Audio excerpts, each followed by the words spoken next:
Então, gente, vamos fazer assim. À medida que eu tiver, como se fosse uma aula, tá? Fosse uma aula. Então, à medida que eu estiver falando, se você tem uma dúvida do que eu estou dizendo, é só levantar a mão, eu vou interromper e o diácono vai levar até você o microfone para que todos ouçam a sua pergunta e a gente vai tentar responder, tá bom? Nós vamos tentar responder.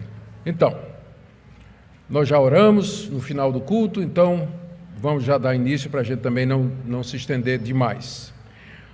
O tema da minha aula é como ler e entender a Bíblia. E aqui eu vou primeiro falar o que é a Bíblia. E segundo, como ela foi formada, questão do cânon. E terceiro, como nós devemos ler a Bíblia. Então são 3 partes. Vamos ver se a gente dá para cumprir todas essas partes. Não pretendo ir mais do que 40 minutos nessa aula. Bom, em primeiro lugar, a Bíblia é um livro bastante antigo, embora a sua Bíblia aí diga impresso em 2018, mas o primeiro livro dela foi escrito por volta de 1500 anos antes de Cristo. Alguns acham até 2000 anos antes de Cristo, que foram os 5 livros de Moisés, começando com Gênesis. E o último livro da Bíblia foi escrito há cerca de 2000 anos atrás, provavelmente o Evangelho de João, por volta do ano 80. Então, o que você tem na sua mão é um livro antiquíssimo, um dos mais antigos da cultura humana. Ele é chamado de Bíblia, da palavra grega, que significa coleção de livros. Coleção de livros, porque ela é composta de 66 livros, não é um livro só, mas na verdade é uma coleção, daí o nome Bíblia, tá? O nome Bíblia. Ela tem 66 livros que foram escritos por mais de 40 autores diferentes. A maioria desses autores eram judeus, com poucas exceções. A exceção mais conhecida é Lucas, o médico gentil, não judeu, que escreveu o Evangelho de Lucas e o livro de Atos.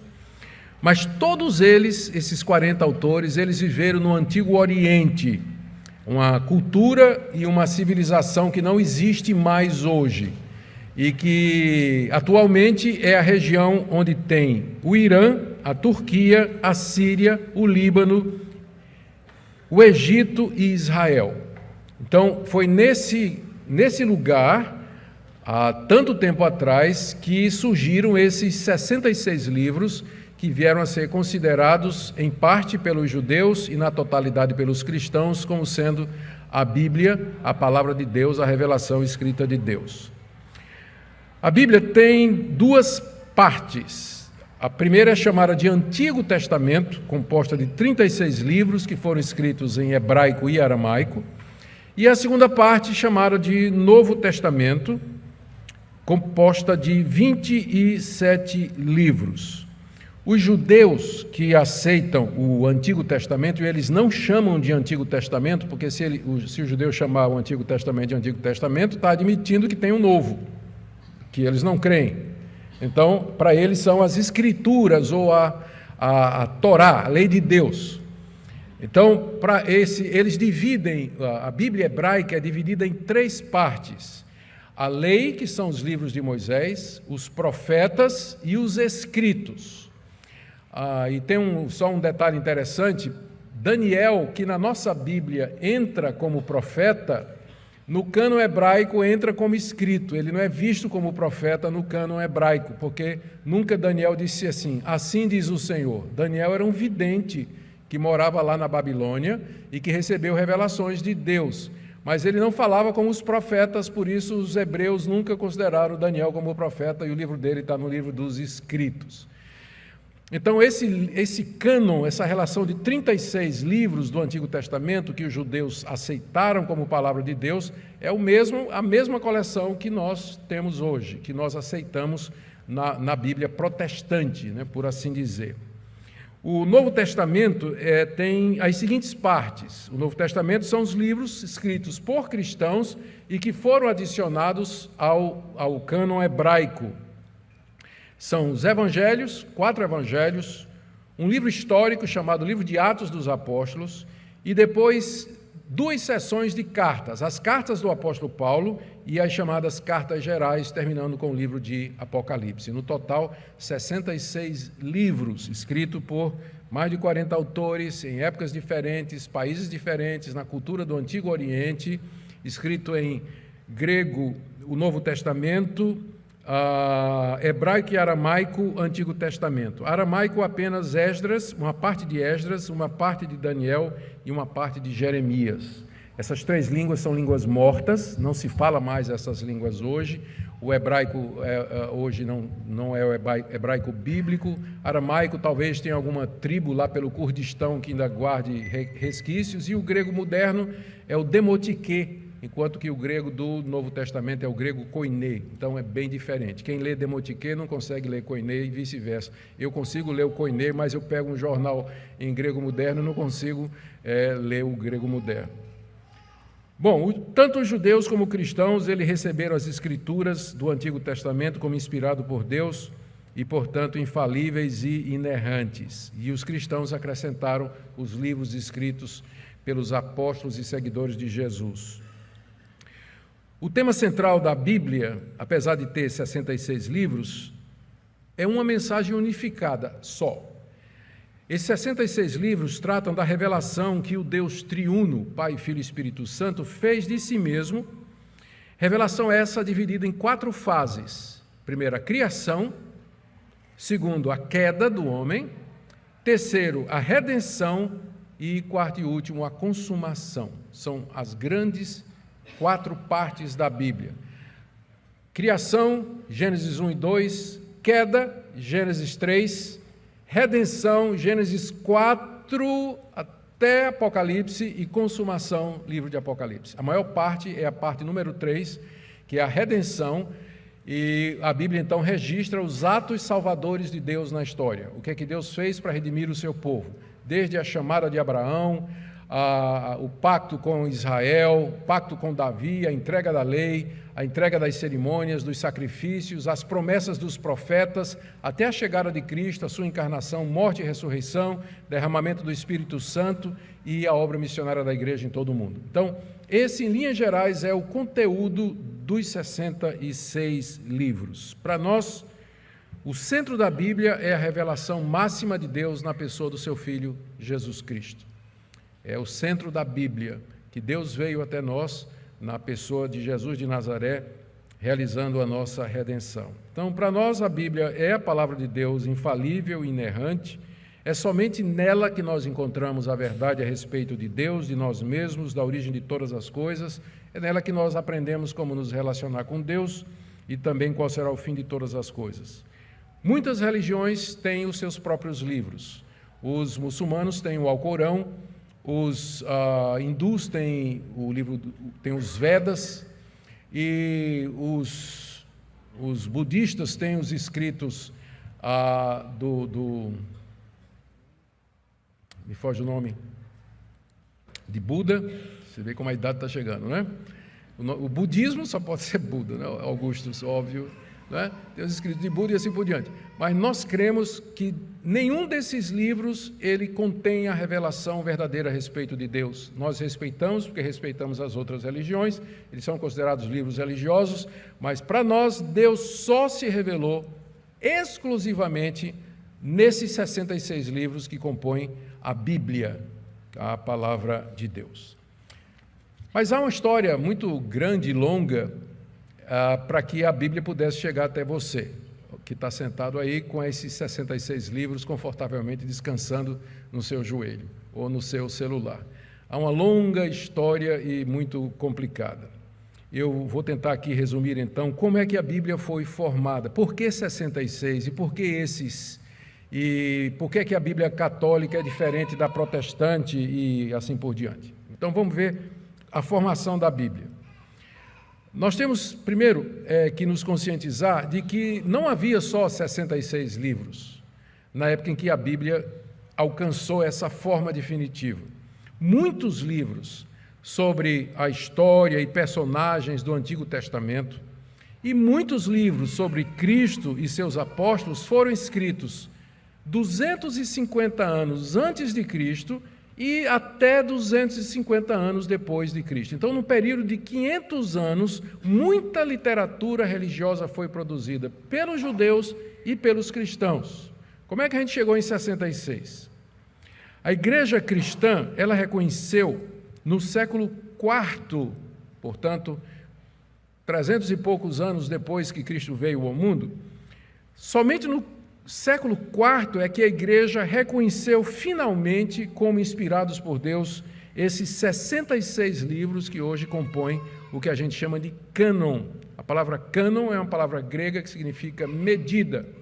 Então, ela passou a se referir a uma medida fixa. Então, quando a gente fala do cânon da Bíblia, a gente está se referindo a 66 livros que compõem essa Bíblia. O cânon do Antigo Testamento são os 36 livros, o cânon do Novo são os 27 livros, o cânon da Bíblia são os 66. A igreja cristã reconheceu como inspirados por Deus somente os 66 que hoje compõem o cânon da Bíblia protestante que você tem em mão. E isso ela fez no século IV. Depois de uma longa história, nós vamos falar alguma coisa dessa história aqui. A igreja, a essa altura, ela rejeitou livros escritos antes de Cristo em grego, como os judeus também fizeram. O que aconteceu? O último profeta judeu foi Malaquias. E ele profetizou e escreveu em grego. Entre Malaquias e João Batista tem aí um período de 400 anos. Nesses 400 anos não se levantou na nação de Israel um outro profeta igual a Isaías, Jeremias, Oséias, Amós. Não, o próximo profeta vai ser João Batista. Mas durante esses 400 anos teve muita atividade religiosa. Os judeus que tinham voltado do cativeiro, eles começaram a produzir literatura, contar a história do cativeiro, contar a história deles, e aí começaram a aparecer livros que eram escritos em nome das personagens famosas do Antigo Testamento. Então, como se Abraão tivesse escrito alguma coisa, se Enoque tivesse escrito alguma coisa, se Moisés tivesse escrito alguma coisa. Então, surgiu uma quantidade enorme, são centenas de livros que foram escritos durante esse período, além daqueles 37 que os judeus já consideravam como sendo palavra de Deus infalível. Só que esses livros novos que surgiram antes de João Batista e depois de Malaquias, eles não foram escritos em hebraico, porque os judeus perderam o hebraico quando eles foram em cativeiro. Eles aprenderam a falar aramaico. Quando eles voltam para a Palestina, eles falam aramaico. Hebraico ficou só para o sacerdote, era a língua que era usada no templo, na leitura na sinagoga, E aí o judeu, ele não preservou nada do que foi escrito em grego. Aqueles livros, os judeus, eles eram feitos por judeus, mas não eram considerados como inspirados, não eram usados no culto, não eram nada, porque não era escrito em hebraico e não era inspirado para eles. Vocês sabem quem é que preservou esses apócrifos do Antigo Testamento? Os cristãos. Os cristãos é que preservaram. Mas se dependesse dos judeus, ele podia ter queimado tudo, né? Em termos de valor religioso, né? Eu vou dar aqui só uma listinha breve dos mais importantes desses livros. Como eu disse, são centenas, mas os mais conhecidos, e que mais tarde eles vão ter um papel importante na determinação do cânon, foram esses: Apocalipse de Moisés, Ascensão de Isaías, Ascensão de Moisés, Epístola de Aristeias. Essa Epístola de Aristeias é uma epístola onde esse judeu, é uma carta que esse judeu chamado Aristeias manda ao imperador romano, defendendo a cultura judaica dos pogroms. Pogroms eram perseguições constantes que se fazia contra o povo judeu. E nessa carta Aristeias fala da Septuaginta, que seria uma versão em grego daqueles 37 livros, que teria sido feita em Alexandria por 70 sábios durante 70 dias, e quando eles terminaram, um batia igual com o outro. É a lenda da famosa Septuaginta, daí o nome da tradução da Bíblia hebraica para o grego ser chamado Septuaginta, ou a versão dos 70, baseada nessa lenda aqui que Aristeias escreveu nesse livro apócrifo, né? Que naturalmente a gente sabe que a Septuaginta não foi produzida assim. Livro dos Jubileus, Oráculos Sibilinos, primeiro livro de Enoque, esse primeiro livro de Enoque, ele é citado por Judas. Os 4 livros de Macabeus, que narra a história dos judeus, os Macabeus foi um grupo de judeus que se revoltou contra a dominação estrangeira em Israel e provocaram a famosa Guerra dos Macabeus, que durante um tempo conseguiu a liberdade para os judeus para ser sufocado de novo por outra potência, se alternava às potências que dominavam a nação de Israel. É uma história muito interessante e é uma das fontes primárias para a gente saber o que é que aconteceu naqueles 400 anos de silêncio entre Malaquias e João Batista. São os 4 livros de Macabeus. Os 3 livros de Enoque, o Testamento dos 12 Patriarcas, o livro de Baruque, Eclesiástico, Tobias e Judite. Esses são os apócrifos mais conhecidos e que foram produzidos nesse período antes de Cristo, por judeus, escrito em grego. Os próprios judeus não aceitavam esses livros como sendo inspirados por Deus, e os cristãos conheciam esses livros. Os primeiros cristãos conheciam esses livros e preservaram esses livros. Além disso, os cristãos também rejeitaram escritos de cristãos depois do nascimento de Cristo. E aí a quantidade é gigantesca também. A quantidade de evangelhos, a gente só tem 4, mas tem perto de 100 evangelhos que foram escritos. A gente tem 4 só. Mas, eu vou dizer aqui alguns dos mais importantes apócrifos cristãos e que foram rejeitados pela igreja. O proto-evangelho de Tiago, o evangelho da infância de Tiago, o evangelho de Tiago, o evangelho da infância de Tomé, evangelho do pseudo-Tomé, evangelho árabe da infância, livro sobre o nascimento de Maria, história de José o carpinteiro, evangelho dos Ebionitas, evangelho dos Nazareus, evangelho dos Hebreus, evangelho de Judas, evangelho de Tomé, evangelho de Nicodemos, perdoe aí. Então, vocês, por exemplo, sabe o presépio? Sabe o presépio que tem lá os 3 reis magos, né, trazendo aquelas ofertas, e está lá cercadinho de animal e tudo mais, numa caverna? Por que é feito numa gruta? Porque no Evangelho não está dizendo que foi numa gruta. Não diz o nome dos reis, não diz que eram reis, nem diz que eram 3, nem que eram reis. Diz que magos vieram do Oriente. E o texto bíblico diz que Jesus estava numa estrebaria, mas o presépio é uma gruta. De onde vêm essas histórias? Desses evangelhos, que a Igreja Católica aceita. Então, daí dizer que eram reis, o nome dos reis, onde é que está isso? Está nesses evangelhos aqui. Nesses evangelhos, Jesus é mostrado como sendo uma criança muito ativa e inteligente, não é? Uma vez um menino bate em Jesus e Jesus mata ele na hora, só com uma palavra. Matou um professor porque reprovou ele na escola. Onde Jesus pisava, nascia flores, saía borboleta. Uma vez Jesus encontrou um passarinho morto, o menino Jesus, né? Encontrou um passarinho morto, tocou no passarinho, o passarinho saiu voando. Histórias e lendas e lendas e lendas a respeito de Jesus. Por que surgiram esses evangelhos? Qual é a resposta óbvia? Porque os 4, eles não dão detalhes sobre a infância de Jesus, dão? A curiosidade popular. Como era Jesus? O que é que ele fazia? Como é que ele teria sido? Onde é que ele viveu dos 12 aos 30 anos? Então, esses evangelhos procuravam dar respostas às lacunas que os 4 evangelhos têm. Porque a única coisa que a gente sabe da infância de Jesus é aquele episódio em que ele vai ao templo, se perde da família, porque fica conversando com os mestres da lei, e Maria aperreada procurando ele, e depois o encontra no templo falando é só isso que a gente sabe do menino Jesus, mas isso não satisfaz a curiosidade do povo, né? E aí então apareceram esses evangelhos falando do nascimento de Maria, como é que foi, como é que Jesus era, como é que ele era menino, e todas essas histórias. Esses evangelhos são muito engraçados, né? Vale a pena você ler para você dar umas boas gargalhadas sobre como era a imaginação popular. Vocês lembram aquele filme estrelado por Tom Hanks, Código da Vinci?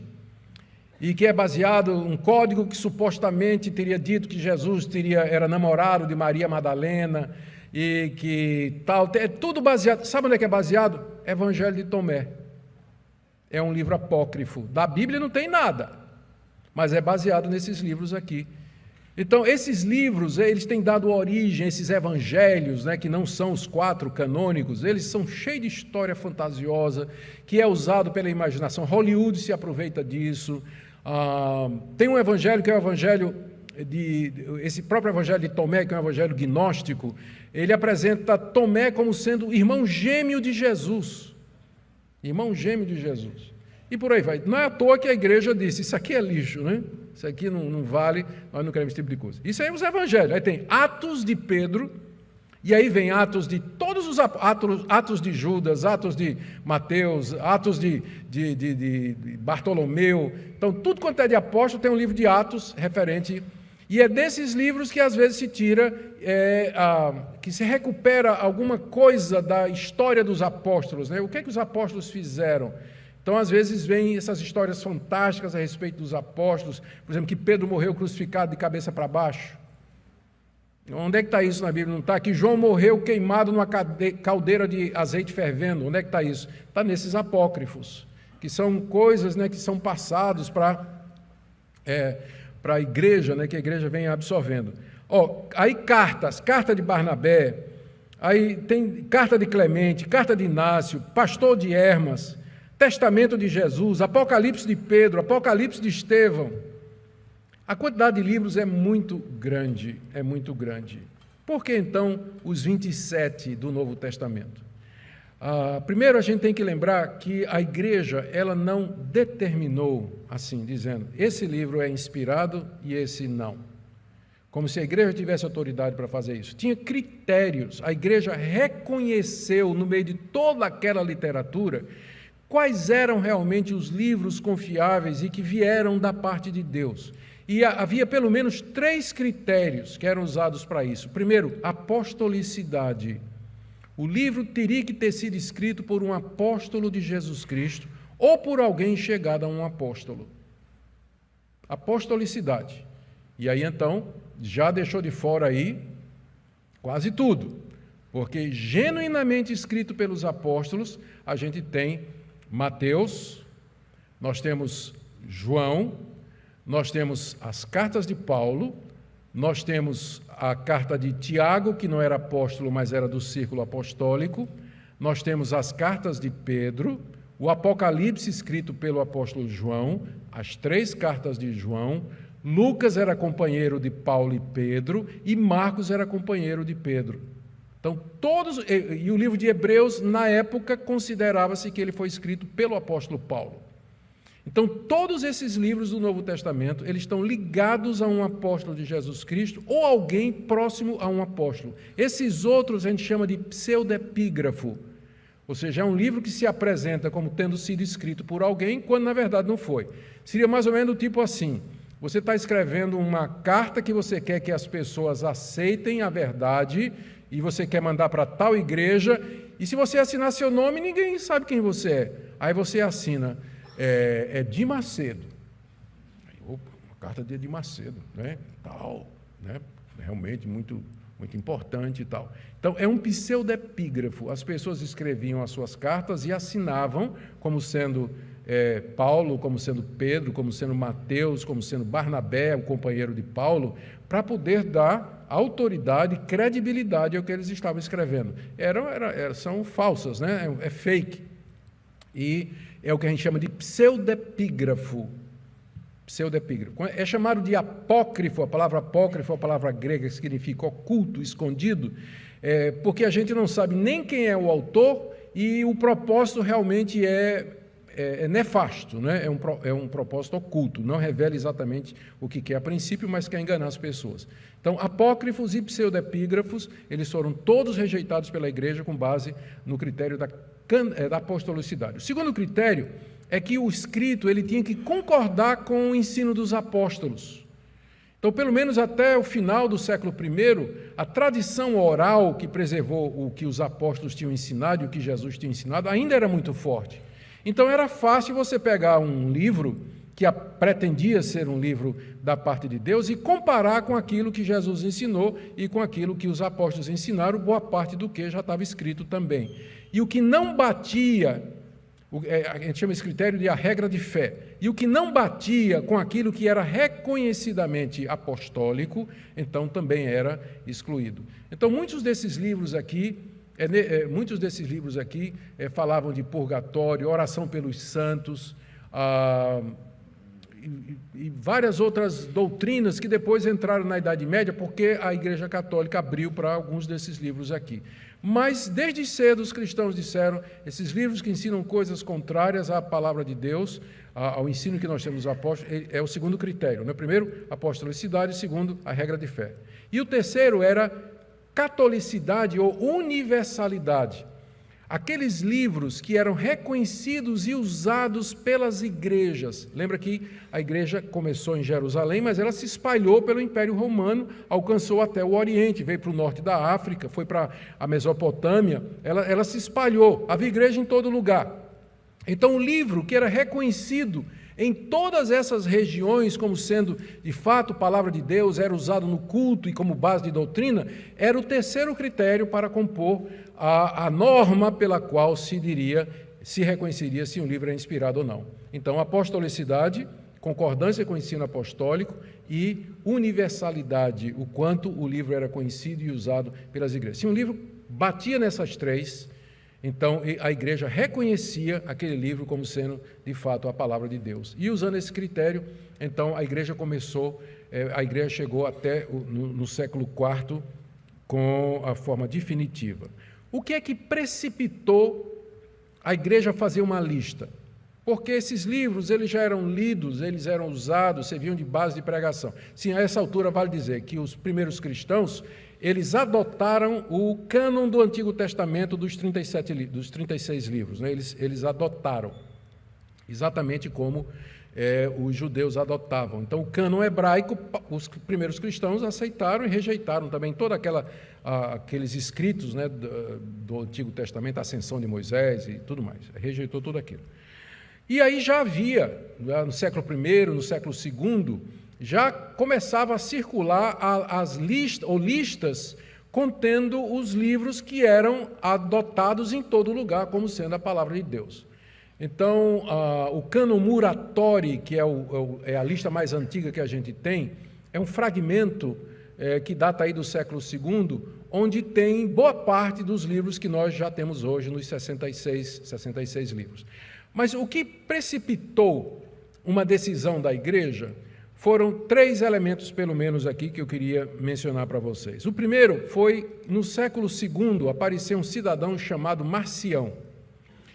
E Marcião disse que, da parte de Deus, ele era um gnóstico, né? Ele era um apóstolo gnóstico, na verdade, se considerava apóstolo de Jesus Cristo, e ele disse que tinha recebido uma revelação de que o Deus do Antigo Testamento não é o mesmo Deus do Novo Testamento, que o Deus do Antigo Testamento não é o Pai do nosso Senhor Jesus Cristo, mas o Deus do Antigo Testamento é um demiurgo, um Deus mau, um Deus que manda matar mulher, criança, que manda fazer guerra, que quer sangue, enquanto que Jesus Cristo era amoroso, era compreensível, era bondoso, atendia todas as pessoas. Então, na verdade, não existe um só Deus, tem o demiurgo e o verdadeiro Deus, que é o Pai de nosso Senhor Jesus Cristo. Portanto,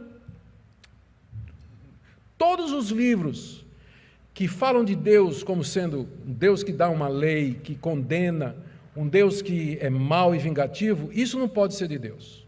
Então, ele criou o seu próprio cânon, onde tinha somente um evangelho, o evangelho de João, algumas poucas cartas de Paulo, e o resto, ele disse, é tudo falso.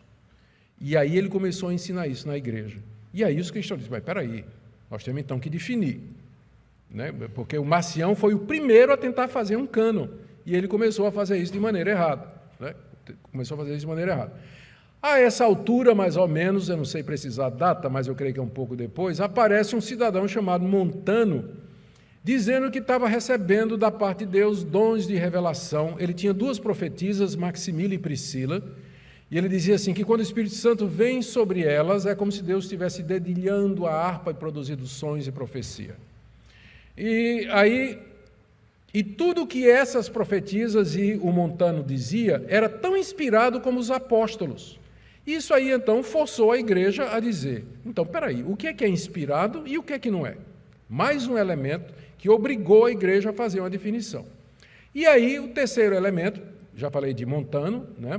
Falei de Marcião, e o terceiro elemento foi a multiplicidade dos escritos. Começaram a aparecer esses escritos apócrifos e tudo mais. Em outras palavras, a igreja pós-apostólica, os pais da igreja que vieram depois dos apóstolos, eles tinham que tomar uma decisão, porque estava havendo a maior confusão, com o cânon de Marcião, com a ideia de revelação continuada de Montano, com o surgimento dos livros apócrifos. Então, o que é realmente palavra de Deus? O que é que as igrejas têm que aceitar? E aí, depois de muitos concílios, muita discussão, no século IV, então, a igreja finalmente fecha o cânon nos 66 livros que nós temos hoje. Mas não foi sem critério, não é? E você pergunta, e aí você vê a providência de Deus. Deus não somente inspirou esses livros, mas através da sua providência, ele leva a igreja, mesmo que através de um processo doloroso e longo, a reconhecer quais são esses livros. E tem mais ainda um terceiro milagre, que é a preservação desses livros. O cânon bíblico são os livros mais bem atestados de todo o mundo. Só do Novo Testamento nós temos mais de 5.000 manuscritos, fragmentos, pedaços de textos, pedaços de barro onde gravaram textos, lecionários, cartas que reproduzem versículos bíblicos, que nos ajudam a compor os originais com mais de 90%, chegando perto de 100% de certeza. No Antigo Testamento nós também temos centenas e centenas de manuscritos, datando. A descoberta mais recente foi os manuscritos do Mar Morto, que foram escritos mais ou menos no período de Cristo Jesus, por uma seita de essênios que moravam numa região chamada de Qumran, ao lado do Mar Morto. Eu não sei se a gente vai visitar na visita que vai fazer. Vai fazer? Só fazer propaganda da nossa... Não devia fazer, que vai deixar a gente com raiva, que já está fechado, né, Paulo? Ô, pastor. Então, mas nós vamos passar lá por Qumran e ver lá o lugar onde ficou guardado esses manuscritos datando da época de Cristo, contendo textos de Isaías, de Abacuque e de vários outros livros do Antigo Testamento, exatamente como nós temos hoje. Então, não existe um livro mais bem atestado arqueologicamente, manuscritologicamente, do que os livros da Bíblia. Você pega, por exemplo, Homero, Sócrates, Platão, esses grandes nomes da antiguidade, o que é que a gente tem deles? A gente tem reprodução do que ele falou nos escritos de outras pessoas, em documentos assim muito longe demais da época em que eles viveram. Então, e ainda tem gente que vem querer nos criticar, não é? e querer lançar suspeita a respeito da palavra de Deus. Bom, estava tudo muito bem, até que então o bispo de Roma, né, preocupado com as várias versões desses livros da Bíblia, ele queria reunir tudo num livro só. E aí chamou um padre muito experiente chamado Jerônimo. Jerônimo era muito versado em grego, hebraico, aramaico, latim, e disse: Jerônimo, eu vou dar uma tarefa para você. Você vai pegar todas as traduções que tem por aí, vai fazer vai unir. Porque às vezes na cópia tem um errinho, né? Ninguém nunca copia exatamente igual. Você introduz uma palavra, omite outra, mas como tinha muitas cópias, era fácil fazer uma comparação e saber qual era o certo. Então, você vai juntar tudo e fazer uma versão em latim. Naquela época, latim já estava se tornando, era a língua que se falava na igreja ocidental. Então, se queria, o bispo de Roma queria que houvesse uma versão em latim. E lá vai Jerônimo para Belém, onde ele se enfurna no mosteiro, e ele começa com a velha latina. Velha latina não é uma espanhola de idade. Velha latina é o nome que se dava a uma versão antiga em latim. E que ele pega a velha latina, pega outras versões em latim, com grego e hebraico, e ele faz a famosa Vulgata Latina. Vulgata Latina. Vulgata Latina é um primor de tradução feita em latim dos textos grego, hebraico e aramaico, ajudado pelos textos já existentes. E aí, Jerônimo achou pouco e ele resolveu incluir na Vulgata Latina alguns dos livros, daqueles livros apócrifos, daqueles livros apócrifos do Antigo Testamento, nenhum do Novo, mas aqueles livros apócrifos do Antigo Testamento que traziam algum conhecimento sobre o judaísmo e tudo mais. E aí ele não colocou dentro dos 66, mas como se fosse um apêndice, ele colocou Tobias, Judite, 1 Macabeus, 2 Macabeus, Baruque, Sabedoria, Eclesiástico, e acrescentou algumas coisas no livro de Esté e Daniel. Então, Vulgata Latina é essa tradução que então vai ser a Bíblia da Idade Média. Vai ser a Bíblia da Idade Média, porque então quando Roma ascende o poder eclesiástico, né, e mundial, e o bispo de Roma se declara papa, pai de toda a cristandade, a Bíblia que ele vai usar para toda a cristandade é a Vulgata Latina, Bíblia em latim. Então, durante a Idade Média, a Bíblia era só em latim. Grego, hebraico e aramaico, os originais, só nos mosteiros, para aqueles padres mais especializados. Como o povão não falava latim, então imagine o que é que o povo entendia de Bíblia. Zero. Às vezes nem o padre, ele recitava a missa em latim. A missa era em latim. Ele recitava a missa em latim, mas ele não sabia absolutamente de nada, né? Nada. Então, foi assim. Até que apareceu um padre mais esperto, chamado Lutero, que era da ordem dos agostinianos, que conhecia grego, hebraico e aramaico, era um estudioso, era um biblista, lá no seu mosteiro em Wittenberg, na Alemanha, e ele então ficou incomodado com as leituras que ele fez da carta aos Romanos, todo mundo conhece a história, e Lutero finalmente chega à compreensão de que o homem é salvo pela graça mediante a fé em Cristo Jesus. E essa descoberta, né, tirou a venda dos olhos de Lutero. Oh, mas peraí, então o que nós estamos ensinando aqui na Igreja Católica, com indulgência, purgatório, imagem, relíquia, os 7 sacramentos, então está tudo errado, porque isso não salva ninguém, o que salva é a graça, pela fé em Jesus Cristo. Então ele chamou os doutores da Igreja para debater esse assunto.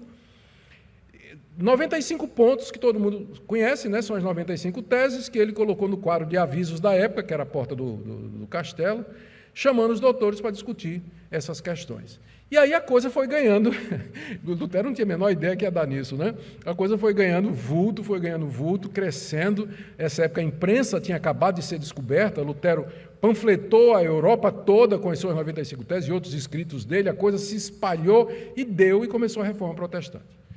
E como parte da Reforma Protestante, veio o restabelecimento do cânon de 66 livros.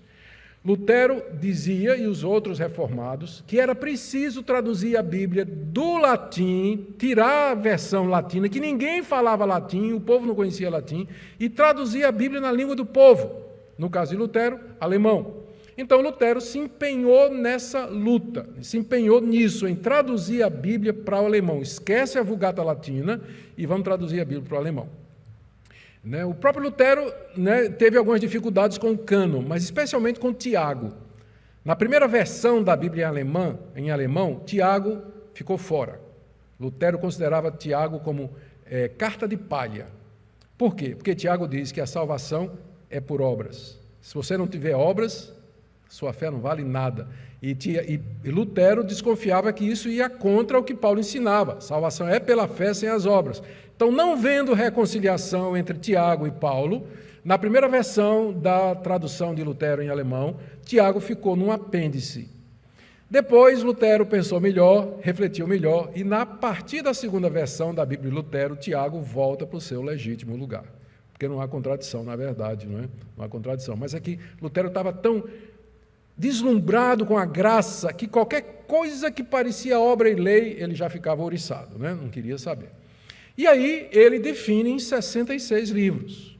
E não somente ele, mas todos os outros reformadores rejeitaram aqueles livros que Jerônimo havia colocado junto com a Vulgata Latina. Tobias, Judite, Macabeus, Baruque, Sabedoria, Baruque, nada, isso é lixo, não queremos isso. Aí veio a Contra-Reforma. A Contra-Reforma foi a reação da Igreja Católica ao movimento protestante que se consolidou no Concílio de Trento de 1546. E uma das coisas que o Concílio de Trento fez na Contra-Reforma foi definir o cânon católico. Eles mantiveram a Vulgata Latina e, dessa feita, eles trouxeram aqueles livros de Jerônimo para dentro do cânon, chamando de deuterocanônicos. E aqui você sabe agora a diferença entre a Bíblia protestante e a Bíblia católica. A nossa tem 66. Eles têm 66 mais Tobias, Judite, 1 Macabeus, 2 Macabeus, Baruque, Sabedoria, Eclesiástico, mais 7. Essa é a diferença. E a origem foi a decisão da Igreja Católica de definir o cânon contra o avanço protestante.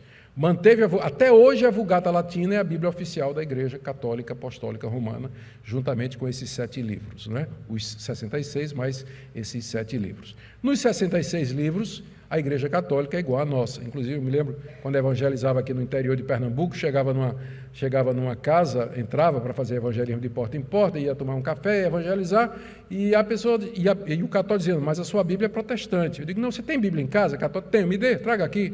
Igualzinho. Né? E aí, a partir da Bíblia católica, eu evangelizava o católico, porque é igual. A diferença são esses livros que vêm. Bom, a Vulgata Latina eu já falei, Reforma Protestante, e, finalmente, então, por isso nós continuamos com o nosso cânon de 66 livros. Alguma pergunta sobre isso? Só levantar a mão. E aí o microfone chega até você. Microfone aqui para o nosso aluno, o reverendo Cláudio. E depois ali para o meu professor, Marcos Vasconcelos. Lá vem bomba. Vamos lá. Senhor, ajudai-me. Reverendo. Não, Augusto, é porque você, por 2 ou 3 vezes, citou o Antigo Testamento como 36 ou 37. Misturei?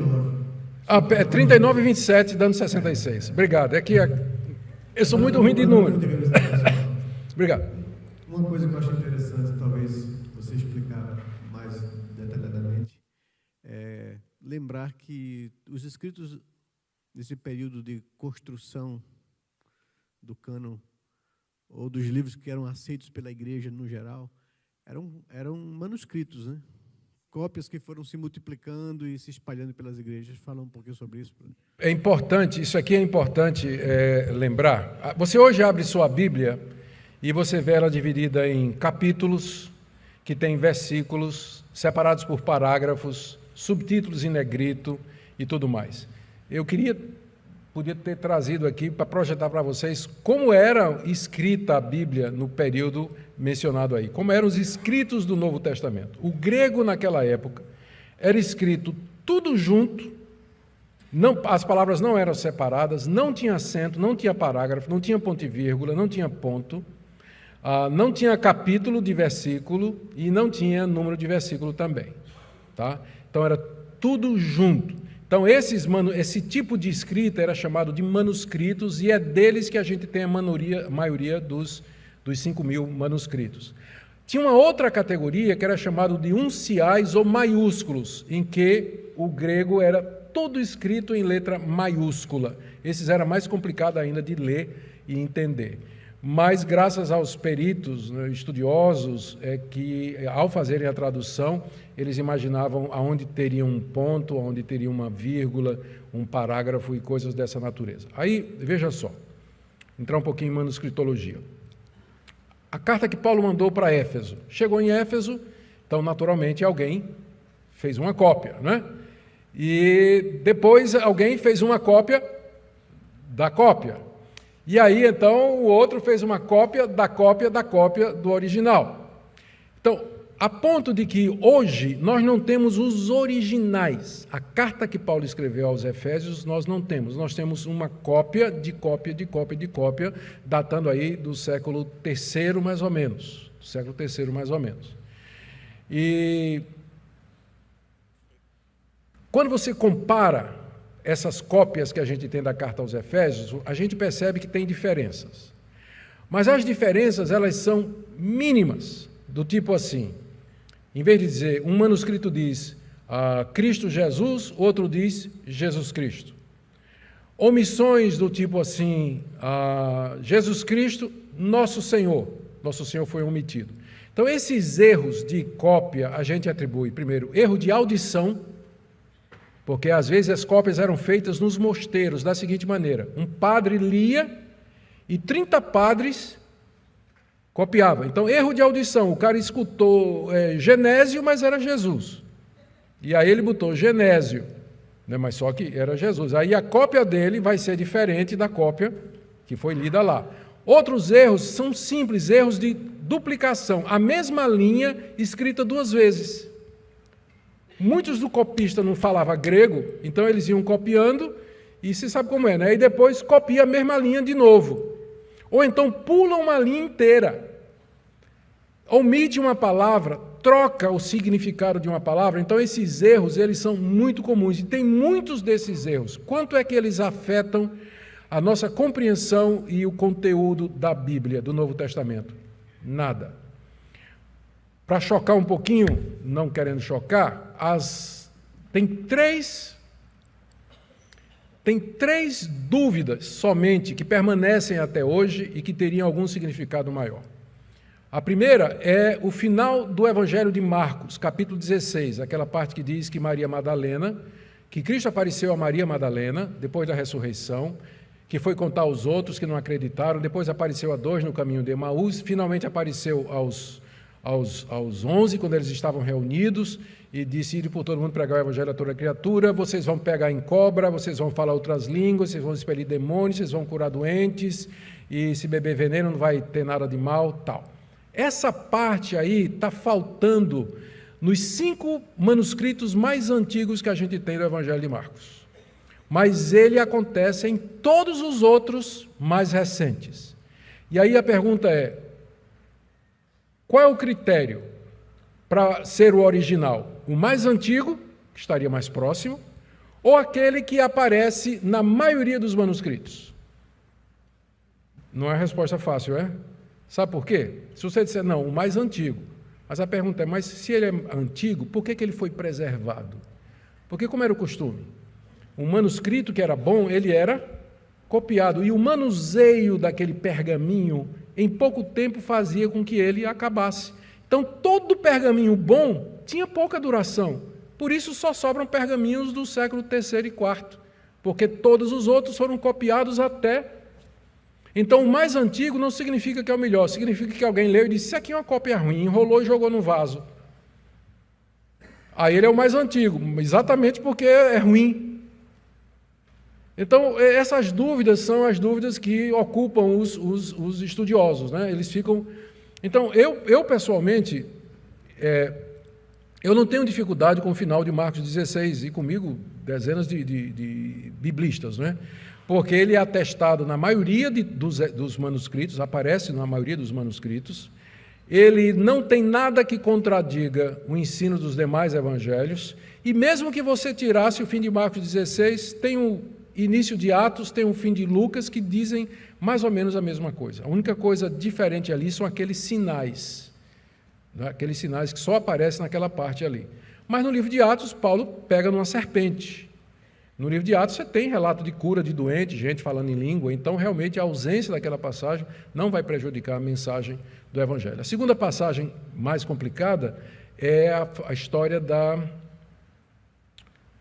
mulher adúltera. Lembra aquela história que está lá em João? Você vai ver, inclusive, aí na sua Bíblia, que ela aparece em colchetes. Se você dá uma olhadinha no texto da sua Bíblia, aparece em colchetes. Pela mesma razão do final do Evangelho de Marcos. Muitos manuscritos antigos não têm a história da mulher apanhada em adultério, que Jesus disse: "Vai e não peques mais", né? Aquele que não tem pecado, atire a primeira pedra. Então, eu não tenho dificuldade, já preguei nesse texto como sendo canônico, porque ele aparece na maioria dos manuscritos, e não tem nada nele que contrarie o restante da Bíblia. E mesmo que você tire a história da mulher apanhada em adultério, isso não altera em absolutamente nada o ensino bíblico. E a terceira parte, que é mais complicada, aparece na primeira carta de João, capítulo 5, onde alguns manuscritos, boa parte dos manuscritos não traz o que se chama o colon ioneus, ou seja, a passagem joanina, que diz assim: "São 3 o que dão testemunho no céu, o Pai, a Palavra e o Espírito". Esse é o texto mais forte da Bíblia sobre a Trindade. 3 que estão no céu e que dão testemunho: Pai, Filho, Pai, a Palavra e o Espírito. Só que isso aparece em alguns manuscritos bem antigos, datando da época da Reforma. E Erasmo de Roterdã, um biblista católico, inclusive ele tirou também, e se não me engano, Lutero preservou essa passagem. Vai fazer diferença na doutrina da Trindade se a gente tirar essa passagem? Não vai fazer diferença nenhuma, porque a doutrina da Trindade é baseada em muitas outras passagens que falam que há um Deus e há 3 pessoas na Bíblia que são chamadas de Deus, o Pai, o Filho e o Espírito Santo. Então, tirando essas 3 partes, nós temos certeza de toda a Bíblia através dessa ciência chamada manuscritologia, ou baixa crítica, né, que trabalha com manuscritos para recompor o original. Era isso, pastor. Tá bem. Marcos. Pastor Augusto, é muito comum a gente ouvir na internet a Igreja Católica, através de alguns de seus padres e estudiosos, dizerem que a Bíblia foi formada pela Igreja e que a Igreja tem autoridade sobre a Bíblia com o seu magistério e com a sua tradição. E nós, presbiterianos, nós reformados, acreditamos que a Bíblia é nossa única regra de fé e prática, que a Igreja está submissa, está debaixo da autoridade da Bíblia, e não ao contrário, como a Igreja Católica afirma. Como nós podemos responder aos nossos amigos católicos? A Igreja Católica vê o processo de formação da Bíblia como sendo guiado pela Igreja. A Igreja é quem definiu os critérios, a Igreja é quem escolheu os livros e é a Igreja que colecionou. Portanto, a Igreja está acima da Bíblia. Essa é a visão católica.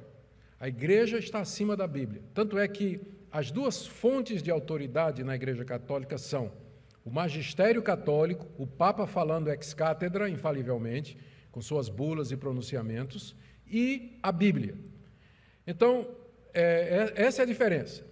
Já nós temos uma visão diferente do processo de formação da Bíblia.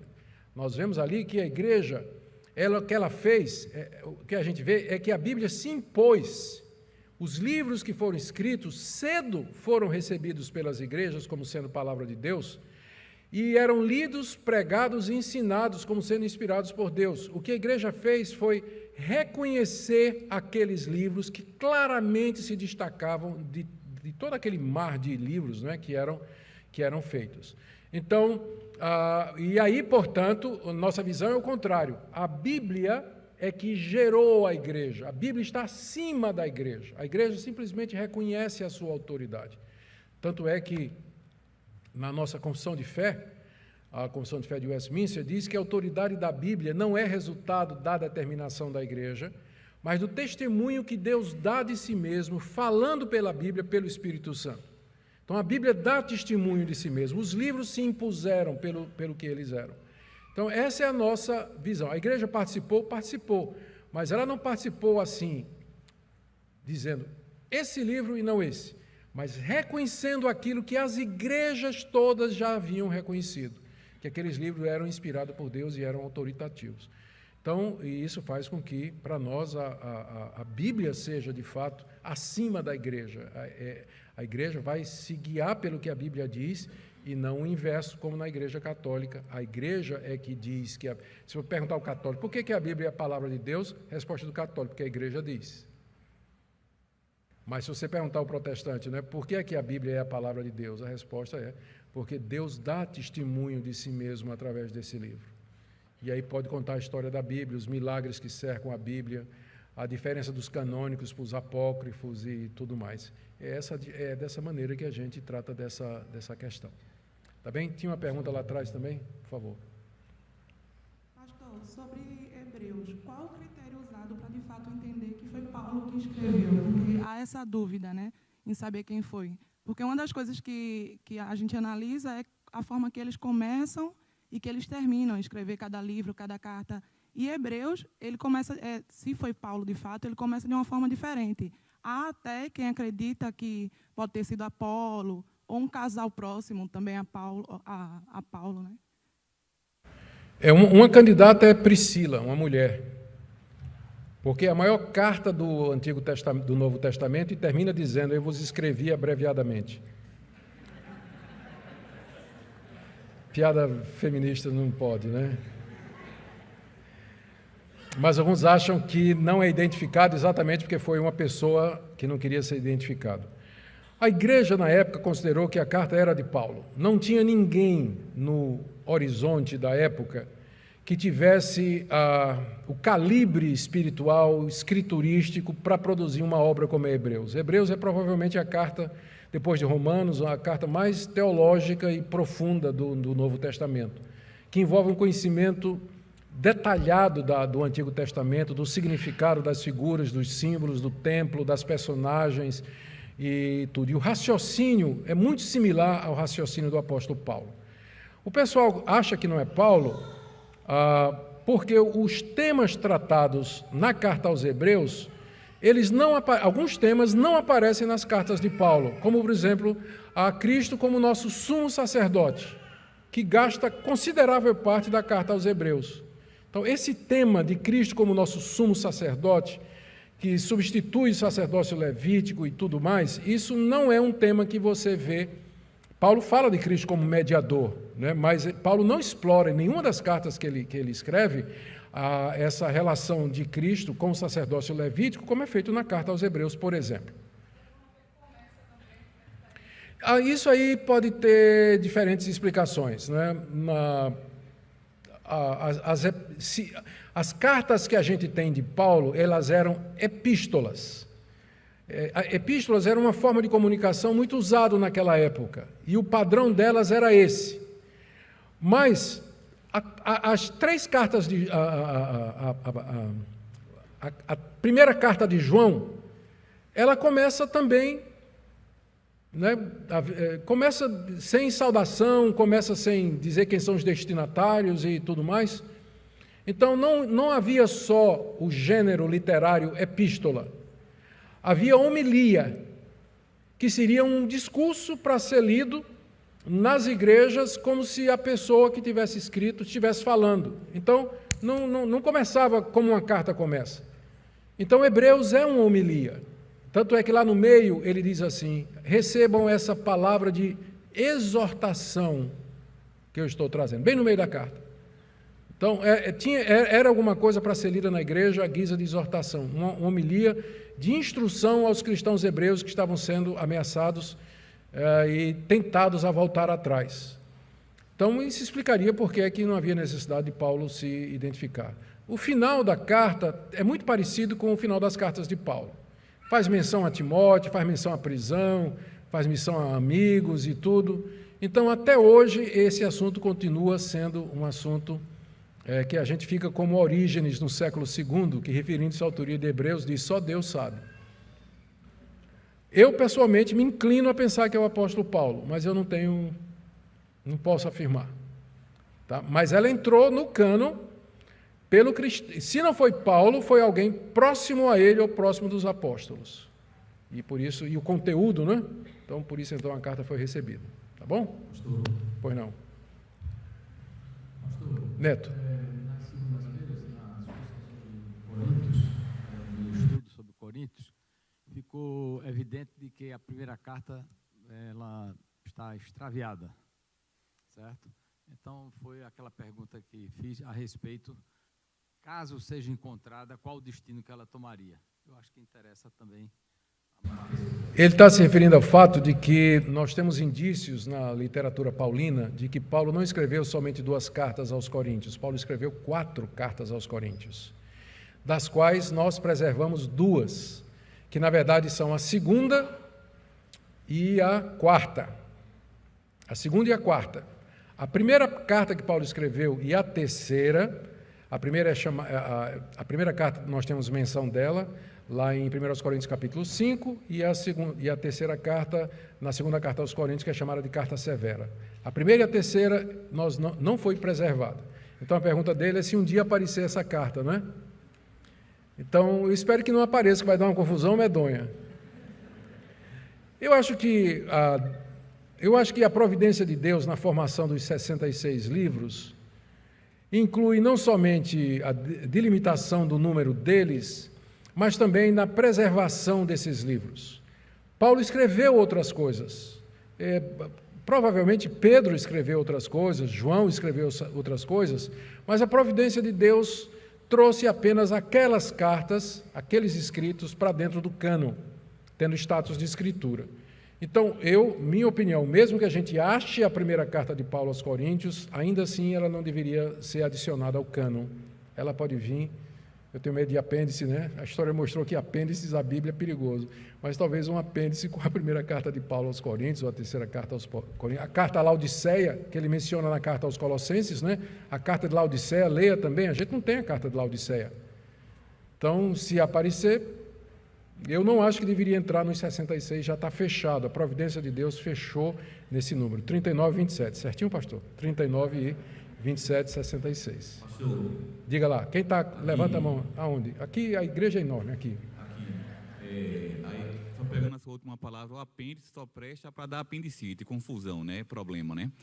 Mas a minha pergunta é sobre a questão das múltiplas traduções da palavra de Deus, versões da palavra de Deus. Assim, a gente pega atualizada, revista, NVI, linguagem de hoje, e algumas vezes com umas certas discrepâncias. O que considerar? As diferenças entre as versões, às vezes, são apenas palavras sinônimas ou dizer a mesma coisa de outra maneira. Muitas dessas diferenças são simplesmente de estilo, de escolha de palavras. Então, na maioria, as versões, elas concordam. E tem partes em que elas discordam e até se contradizem. Parte em que elas se contradizem. Então, quando isso acontece, a razão é porque o texto grego ou hebraico é de difícil compreensão e de interpretação, podendo caber os dois sentidos. Um exemplo que eu gosto de usar, eu não sei se, eu vou ver se eu pego aqui, ó, é aquele texto de Paulo aos Tessalonicenses, 1 de Paulo aos Tessalonicenses, no capítulo 4, quando ele está dando a recomendação sobre pureza sexual, e aqui Almeida diz assim, ó,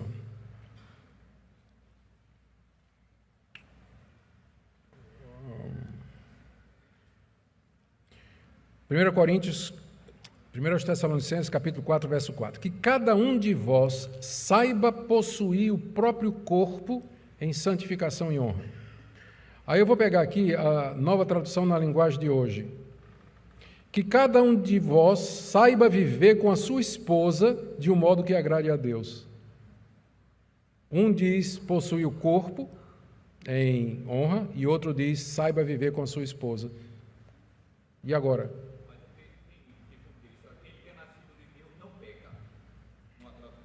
Sim. Não peca, mas aí a prática do pecado, mas na escrita, na grafia, isso gera trauma na cabeça de muita gente, porque eu estou nascido de Deus, e eu estou em pecado, então eu não estou nascido de Deus. Certo. Então, antes de pegar esse exemplo aí, deixa eu explicar esse aqui, porque eu levantei o problema aqui, está todo mundo confuso, né? O problema é realmente a tradução do grego. Literalmente, Paulo está dizendo que cada um de vocês saiba.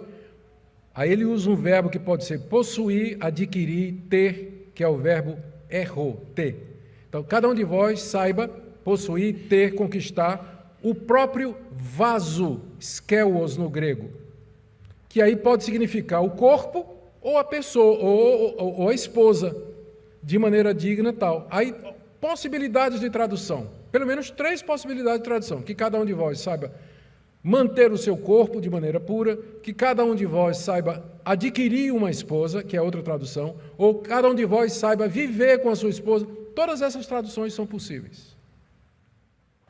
São possíveis. Então, o problema não é que foi mal traduzido, o problema é a ambiguidade do grego. Não fica claro exatamente o que é que Paulo quer dizer. Mas tanto faz, de um jeito ou de outro, ele está dizendo, viva uma vida santa. O que você está se referindo aí é um problema dos tempos verbais. Está na 1 de João, no original, está dizendo que aquele que é nascido de Deus não peca, só que ali o não peca é um presente do indicativo. Não peca, é uma ação pontilear, aliás, é uma ação linear, na verdade. O presente grego, os tempos gregos, eles expressam muito mais modo do que tempo. Então, quando ele diz assim, aquele que é nascido de Deus não peca, pode legitimamente ser traduzido, não vive pecando, que seria a tradução teologicamente, mas exegeticamente está certo você traduzir não peca, e exegeticamente está correto você traduzir não vive pecando. Mas teologicamente, isso é outro fator que entra na interpretação. Qual é a tradução que teologicamente está mais correta com o que a Bíblia ensina? A Bíblia ensina que o crente nunca peca? Não. Então, a melhor tradução é não vive pecando. É exegeticamente possível e teologicamente é mais exata. Então, todos esses fatores têm que ser levados em consideração. Boas traduções: Almeida, Nova Almeida, que tinha um probleminha, lá em Romanos 16, eles traduziram, disseram que Febe era diaconisa, mas fizeram pressão, mudaram já, né? Febe está servindo, que é a melhor tradução. Nova Almeida atualizada, é muito boa. A NVI também dá para ler. E aí vem aquelas outras, Nova Versão Transformadora, que é uma paráfrase, Nova Linguagem, a tradução da linguagem de hoje, que é uma paráfrase, a palavra do Eugene, a mensagem de Eugene Peterson, que é uma paráfrase absurda, né? Mas eu, pessoalmente, tenho quase todas essas traduções e eu costumo conferir para ver que, às vezes, eles têm umas sacadas boas na tradução, ajudam a gente a entender. Tá bom? Mas a nossa tradução é muito boa, Almeida ainda é a melhor tradução disponível hoje. Talvez vai ser suplantada pela Nova Almeida, mas, por enquanto, ainda é a melhor. Pronto, gente. Última pergunta para terminar. Judas, ele cita Enoque, que é um livro apócrifo. O que significaria isso? Ele cita um trecho que está em Enoque. Isso significaria que eles teriam a mesma fonte, Enoque e Judas?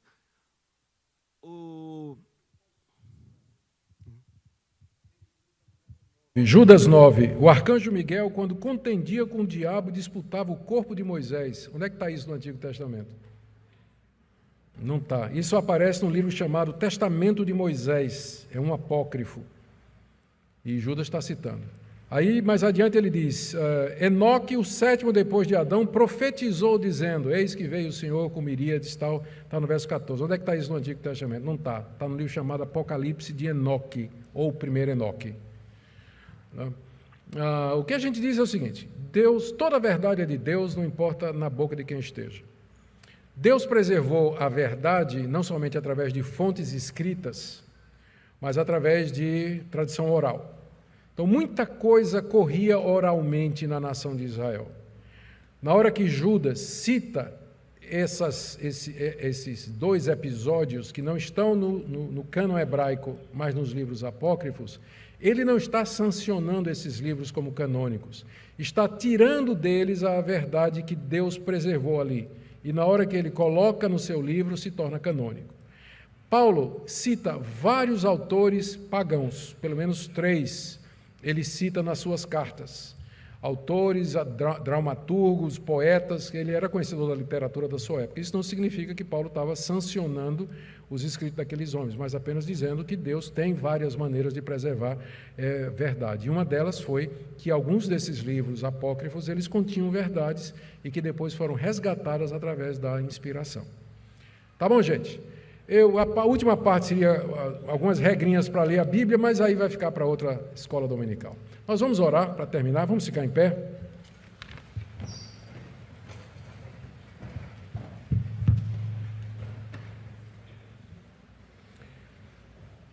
Senhor, nós te damos graças pela tua palavra, que não somente foi inspirada, mas preservada através dos séculos, para que nós pudéssemos hoje ouvir a tua voz tão claramente como se o Senhor nos falasse face a face.